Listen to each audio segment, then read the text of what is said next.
Police तर bias आहेत, त्याच्यात काय वादच नाही. आणि संजय निरुपम सारख्या भैया लोकांना मराठी पोलीस का सपोर्ट करतायत हे न उमजण्यासारखं आहे. आम्ही असं कालपर्यंत मानत होतो. सन्माननीय एकनाथ शिंदे सरकारमध्ये आहेत. त्यांनी सांगितलं की स्वर्गीय हिंदू हृदय सम्राट बाळासाहेब ठाकरेंच्या विचारांचं आमचं सरकार आहे. स्वर्गीय धर्मवीर आनंद दिघे साहेबांच्या विचारांचं सरकार आहे. आणि मग जर ह्या लोकांच्या विचारांचं सरकार असेल तर मराठी मुलांना जेलमध्ये टाकून भैया निरुपमला पाठिंबा देणार आहे कुठलं सरकार आहे? जो माणूस मराठी भाषेला विरोध करतो त्या माणसाला तुम्ही त्याच्यावर काही कारवाई करत नाहीत.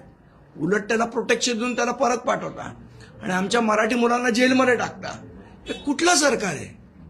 हे नक्की बाळासाहेबांच्या विचारांचं सरकार आहे?